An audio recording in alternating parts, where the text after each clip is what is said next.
Magandang araw mga kaayos, andito ako ngayon, magpapalit kami ng bulb seal.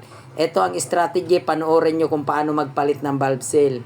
Kasi ito, kailangan ito, minsan kasi nalabas ang langis nito sa tambutso, kaya ang diferensya niyan, pag ganyan na lumalabas na ang langis sa tambutso, karamihan na diferensya niyan, bulb seal na yan, kasi hindi na natatakpan niya ang langis na pumapasok papunta sa bulb niya.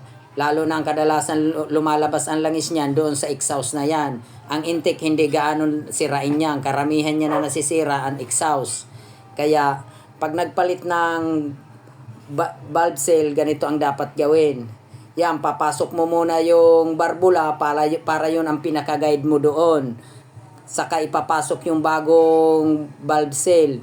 Ngayon, ipapasok yung lumang bulb seal saka susundan mo na lang ng number 10 niya llabe, digis na llabe para sumakto lang doon ang butas, hindi pumasok doon sa isa para pantay ang paglalagay ng bulb seal. Kasi minsan, pag maglagay, natabingi yan. Kaya, ang gagawin, kailangan ang guide, ang barbula nakapasok na yan.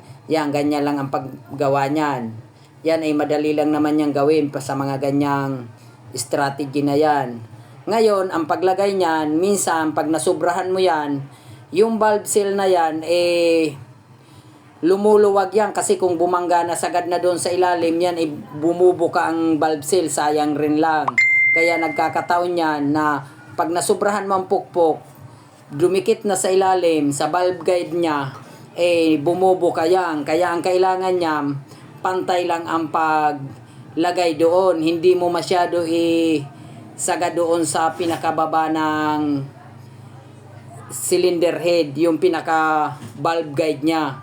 Kasi kung masubrahan yan, ang mangyayari niyan, bubukas yan, naluwag ang bulb seal, umaangat yan, sumasama na yan sa barbula. Pag palo ng barbula, yan ay sumasama na. Kaya hindi pwedeng isagad masyado yan. Yun ang dapat na gawa dyan. Katulad nito, yun, lalagay na ako ng ganyan.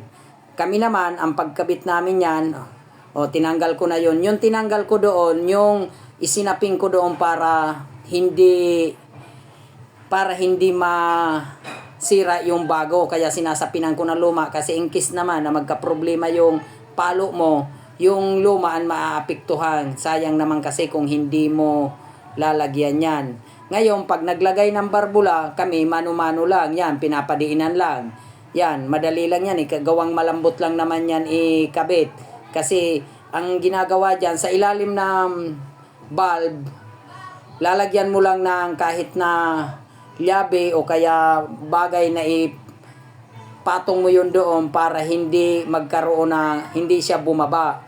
Ako ang ginagawa ko dyan, minsan mga llabe lang ang ilinalagay ko sa ilalim, pero minsan kinakaya rin na hindi sumasama lalo na pag flat. Pero ang kadalasan yan, linalagyan ko sa ilalim yan kasi sumasama yan pagdiin ng spring papunta yan. Katulad yan, lalagyan ko ang ilalim niya ng tukod sa barbula para hindi makuan. Yun, tapos na yan.